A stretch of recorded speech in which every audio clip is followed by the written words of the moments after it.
what would it be like if every hard thing in our life that we don't know, we just go, well, that's too hard. And we give up. We give up. So what hard things are you working on right now? Like, and where can you see yourself like wanting to give up? And where can you see yourself going, no, you know what? This is worth sticking with. I'd like to master this, so I'm going to keep at it. Well, hello, Jillian. Or Miss G.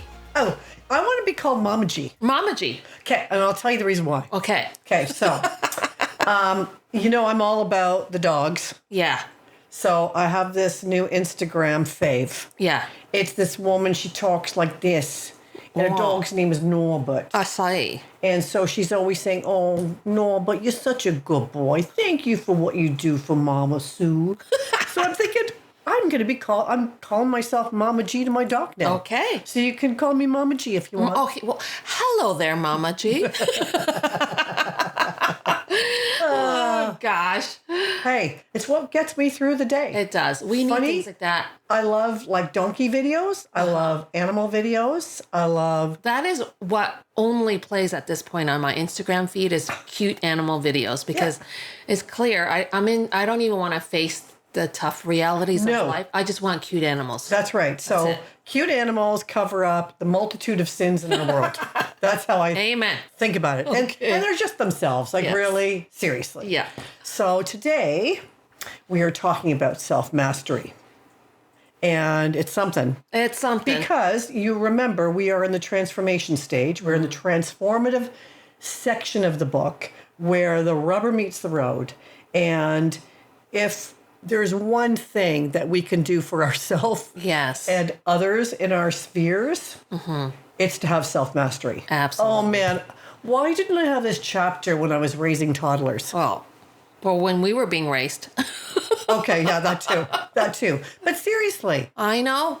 I did, but, you didn't write it, so I didn't read it. Yeah, well, there you go. And you didn't know me then either. No. Darn. I didn't know me either. I didn't know myself. There you go. So let's give ourselves a lot of grace. And now, actually, in all of that, the good news is self-mastery is never too late. Now, for some people who struggle a bit more with self-regulation, if they have any sort of neurodiversity and they can have some impulsivity as well, there's a lot of grace. There's also medications. True. Well, there are strategies you can learn, but all of us can grow in our self-mastery. It's not perfection. We're not trying to be like perfect because we can't. A lot of self-mastery does also include self-acceptance of our messiness, but it is this growth-oriented moving forward. I can do better in a particular area. And in this case, it's self-mastery. I'm watching this show.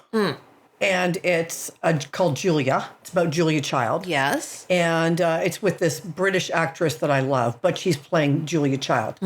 And there's this one dish that she and her French friend, as they're writing the sequel to Mastering the Art of French Cooking, they're in this fancy restaurant. And they get served this beautiful fish dish. And it is encased in pastry, and it looks like a fish. Yeah. Like the pastry is just like to die for.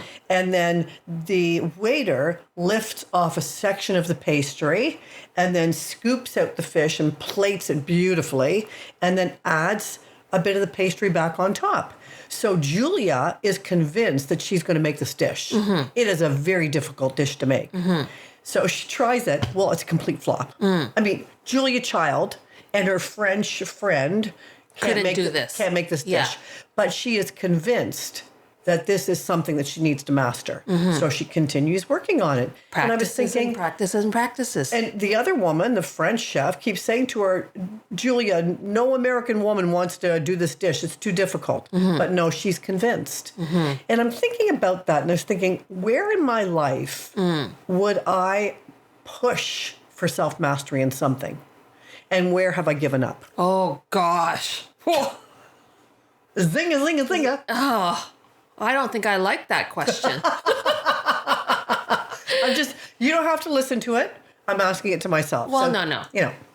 In all seriousness, I do question those things about myself. And there's times where I have given up. So right now I've brought back piano. I love piano. I used to play it as a little girl, and I was really quite good at it because I was forced to. But anyway, let's not go into my trauma history. and that's actually, to be honest, part of the reason why I stopped. Yes. Because it was put on me, but I actually love piano playing and I love hearing piano played. So I decided not too long ago to pick that up again. And it's not easy. Like when you haven't done it for 30, 40 years. Right. It's not easy, but that's an area that I'm pushing myself. But to be honest, it's low risk because my only audience is my husband. No, you played for me. That's true. That's true. But my husband, kudos to him. Every single time I finish a song, I have to do this. When I finish a song, I go, ta-da! Oops. And he's like, that's right. And, that just, it's just a funny thing we do. So I can imagine going back and mastering something, but I have to admit, there are some things that are easier to master than others. And self-mastery is probably one of the hardest. It is. So let's dig into that. Yeah. So you describe in the book that there are 8 building blocks of self-mastery. And some of these will be like, you'll know it. As soon as we say the word, you'll know exactly what we mean. We've talked about it forever. But we are going to dig into a couple of principles because you unpack one of the principles differently in this chapter than we've unpacked it in the past. Right. And I think personally for me that meant a lot. So I believe for our viewers it will mean a lot too if we do that, okay? Yeah, sure. Absolutely. So let's talk about these 8 building blocks. Yeah, well, I'm going to list them pretty quickly, and then maybe we can then talk about the principle that you want, and then we'll roll back. Sure. So does that sound good? So the 8 building blocks, and if you've been reading this chapter along with us, you'll know them already, and we've talked about them as well constantly through our podcast. But the first one, of course, is self-awareness, and just even knowing ourselves, our inner world, but also what is it like being on the other side of us, which opens up us to number 2, which is openness to feedback, and actually asking people what's it like being on the other side of us. And because that is the hardest part of self-awareness. Number 3 is self-efficacy. And this is really important. And you hear us talking about this all the time, is we actually do have control.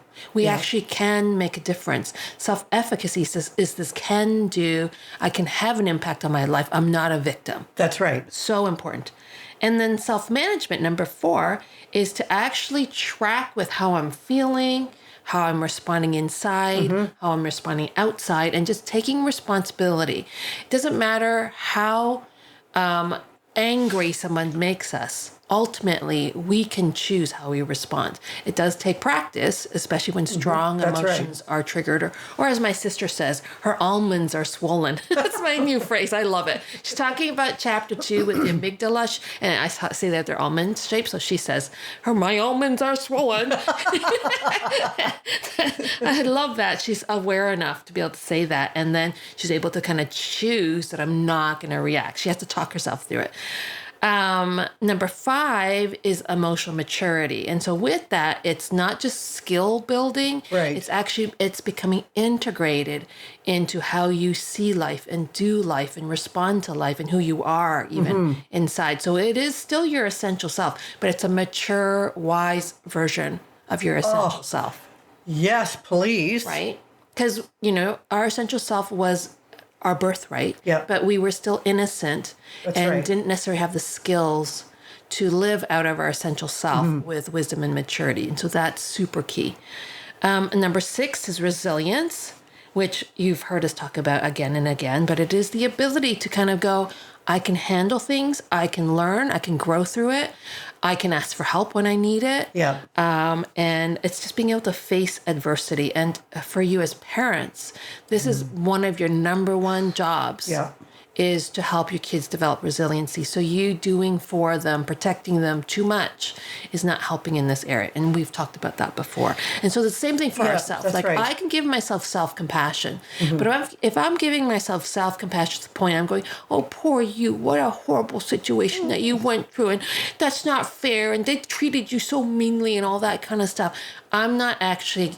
That self-compassion is keeping me going, that's right, I'm a victim. That's right. And then I'm not actually growing in my resilience to face And you can defer all of that onto somebody else or another situation. I'm pretty good at that. Oh, well, we all are, but. And I think that recognizing when you go down the pity party road. Yeah. Like, and listen, have a bath, have a pity party in the bath, and then move on. Yeah. Like, no one's saying that you can't wallow a little bit. I like wallowing. I do too. I like wallowing with chocolate. Oh, perfect. It's very good. Chocolate, hot bath, maybe a little bit of wine. Yeah, a little wine. Just a little. Little wine, little Because you have too much, then there's too much wallowing. A little tipple, a little chocolate, a bath, wallow, and then, okay, get on with it. Get on with it. Number 7 is values-driven perspective. And so, again, it's being intentional about what's important to you, making decisions and how you respond, the relationships that you deepen and develop. All of those things are really important. And we've also talked about that before. But it is, value is not just, well, I'm going to do what I like and what's important to me, because values-driven life doesn't mean at harm of other people. That's right. So it's key to keep that in mind. And then the last one is commitment to lifelong growth. And I know you do this already because you've picked up this book. You've been listening to our podcast and watching us for hung in there with many seasons. And we know that that is your commitment. So like those are the 8 building blocks. So I'll throw it to you to talk about this concept that you wanted to revisit. Well, we've talked about this idea, this concept before called the internal versus the external locus of control. Yes. And so we've talked about it, from a very practical point about drawing 2 circles and doing whatever you can control, put it in the inner circle, whatever you can't control, move it to the outer circle. Right. So that you can have a good visual of only the things that you can actually control. Right. And for me, that goes right back to choosing to be vulnerable. I can be vulnerable. And then the external locus of that is how the other person that I'm being vulnerable with receives it. Right. Not my job. Not your right? job. Yeah. And so when you talk about this, when we feel like we have a loss of control, we can go down the pity party. We can do the wallowing. We can do the victim blaming. Yeah. We can do the guilt shifting to something else. But if we're really honest with ourselves, if we can stand back and say, what part do I own in this? And it's huge. Maybe it's only a little part in a situation that you own in it. But what part do I actually own in this? What is the internal piece that I can control and what is outside of my control? Right. And make the separation between the two. And I think that with all the chapters that we've worked through, this concept applies to every single chapter. It does. It does. And Jillian and I did do a segment on it. I can't remember the number off the top of my head, but we did one specifically on talking about locus of control. Yep. And so if this is a new term to you and you're unfamiliar with it, go back and find that episode. We'll try to remember to put in our show notes.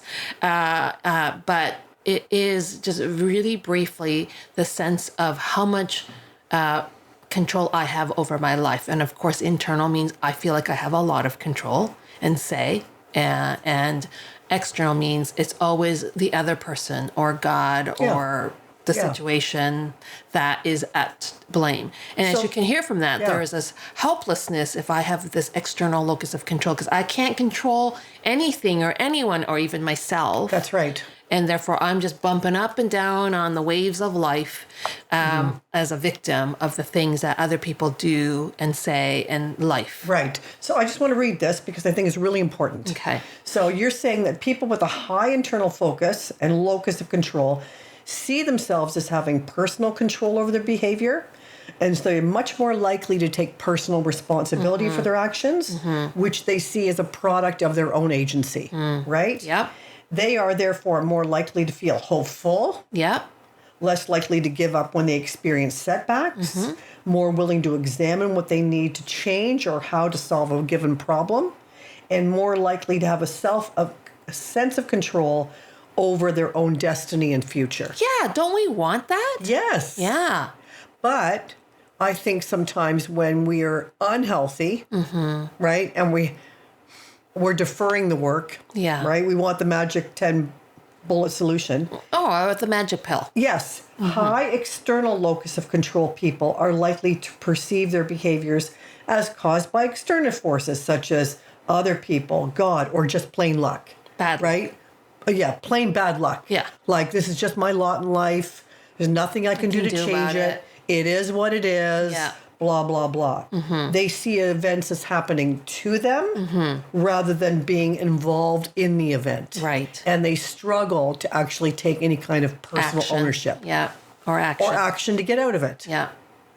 So, how do we see ourselves? Like, in what areas of our lives do we feel like we have a strong internal locus of control? And then where do we feel that we are putting the shift onto the external locus of control? Yeah. And some of it is accurate, like you said earlier. Like, you can't control how other people respond to you. It is not your responsibility. And overfunctioning means I'm responsible for that too. So recognizing when I'm overfunctioning and taking responsibility for somebody else's thing is important. But I can still be responsible for how I respond to that person. That's right. How I'm even feeling and reacting to all of that. And we've already, science already shows that our attitude, our narratives, our beliefs about the situation kind of make or break our experience of life. So you can have two people go through the same type of difficult circumstances, and one comes out of it with optimism and actual success, like there's tangible action steps that they take that move them to success, and the other person just remains sort of cycling in this sense of hopelessness and learned helplessness that keeps them stuck. Yeah, and that whole idea of that learned helplessness, it's such an icky phrase. I know. Right? But it's so truthful. It is so truthful, and so, you kind of sometimes have to name it, and it has to have a negative enough name to it to make you go, I don't want that. No. And so, a question I would ask myself if I were reading this, where have I been a proponent of my own learned helplessness? I know. Gosh, Jillian, why did you ask that question? Because I'm on the transformation journey, man. I want to know. Okay. I want to own my stuff. You know that. Well, do you have an example? No, I'm not sharing it. Okay. She's working on her vulnerability, but not this much. Yeah. Listen. It's in the journal. It's not for you. It's not for personal. All right. I gotcha. As long as you're acknowledging that it's there. And I think that we can think of someone who has a very strong external locus of control. Yeah, and maybe that's the place to start. Yeah.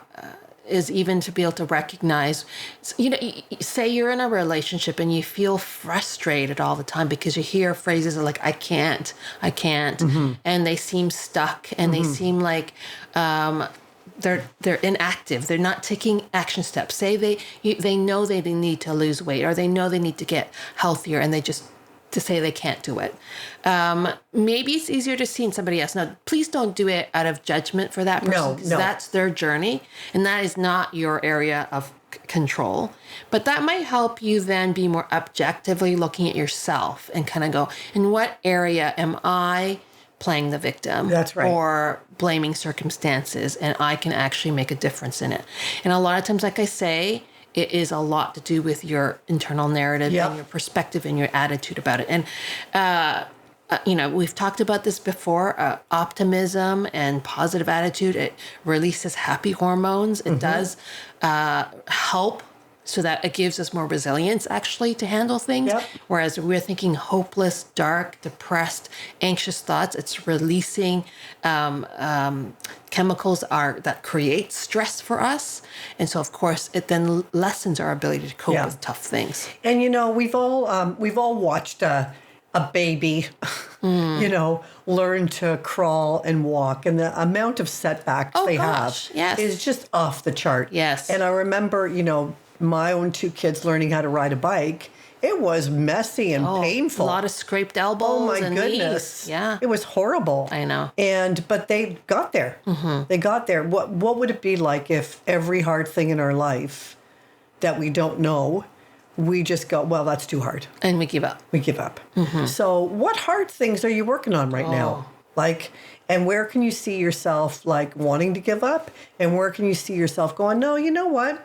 this is worth sticking with. I'd like to master this, so I'm going to keep at it. Right? Yeah. So I'm going to ask a few questions, if that's okay. Yeah. So this is out of your book. So I just want you to pause and listen. And this is in the book, so you can refer back to it. So this is about this topic, the internal and external locus of control.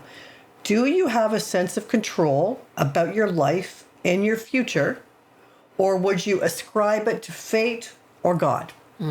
I've heard a lot of silly, I'm going to be careful with my words, silly phrases over my life, having grown up in the church, right? Like, let go and let God. Well, sometimes that's not going to work. Like, you have to work towards things. You can't just let go and let fate take it wherever it might be. So what maybe phrases have you glomped onto that actually take your personal agency away? Yeah. Or I'm just going to pray about it and wait for God to open the door. Yeah. That's another phrase for sure. That's another one. Yeah. Do you tend to blame others or the situation if something goes wrong? Or do you tend to examine your own contribution to the situation and think about what you can change?